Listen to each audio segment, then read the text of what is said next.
සාජන් වණ්ඩාර ජාතික සංවිධායක විශ්‍රාමික ගුරු හා විදුහල්පතිවරුන්ගේ ජාතික සංවිධානය.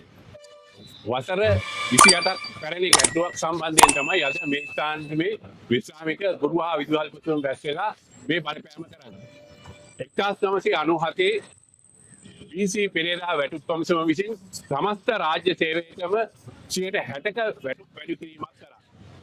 ඒ වැටුප් වැඩි කිරීම සමස්ත රාජ්‍ය සේවයකම ලබා දුන්නත් ගුරු හා විදුහල්පතිවරුන්ට ලබා දුන්නේ නැහැ.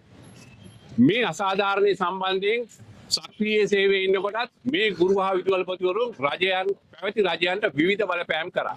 මේ විවිධ බලපෑම් වල හේතුව කොටගෙන ඒ බලපෑම් වලට හේතුවෙන් පැවති රජයක් එවකට අධ්‍යාපන අමාත්‍යාංශයේ අතිරේක ලේකම්වරයෙක් වූ සුබෝධිනී මෙනුවේගේ ප්‍රධානත්වයෙන් කමිටුවක් පත් කළා. ඒ කමිටුව තමයි සුබෝධිනී කමිටුව කියන්නේ.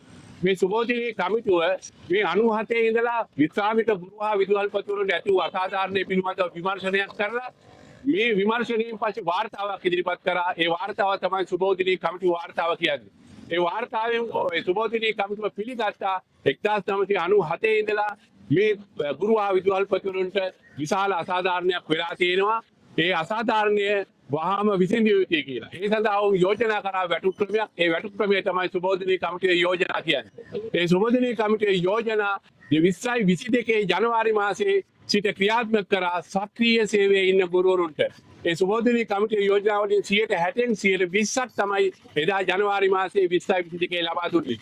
හැබැයි අන්න එතෙන්දි තමයි මේ ගැටලුව මතුවෙන්නේ. ඒ ගැටලුව තමයි 97 ඉඳලා මේ පස්සේට වින්දිතයන් වූ විශ්‍රාමික ගුරු හා විදුහල්පතිවරුන් අමතක කරලා සක්‍රීය සේවයේ හිටපු ගුරුවරුන්ට පමණයි මේ විසඳුම ලබා දුන්නේ. අපි කියන්නේ මේ විශ්‍රාමික ගුරු හා විදුහල්පතිවරුන්ගේ ජාතික සංවිධාන විදිහට අපි කියන්නේ 97 ඉඳලා 20යි 21 12යි 21 දක්වා විශ්‍රාමිකය සියලුම ගුරුවරුන්ට එදා 20යි 22 ලබා දුන්න 120 වහාම ලබා දෙන්න කියලා. මේ සම්බන්ධයෙන් මේ ගැටලුව සම්බන්ධයෙන් දිගින් දිගට කතා කර නායකත්වයේ දුන්න පුද්ගලයෙක් තමයි මහින්ද ජයසිංහ සහෝදරයා. මේ මහින්ද ජයසිංහ සහෝදරයා 1997 ඉඳලා මේ ගැටලුවට නායකත්වයේ දීලා මේ ගැටලුව වහාම විසඳන්න කියපු සහෝදරයෙක්. අද ඒ සහෝදරයා මේ ආණ්ඩුවේ ප්‍රබල අමාත්‍යවරයෙක්, ප්‍රබල නියෝජ්‍ය අමාත්‍යවරයෙක්.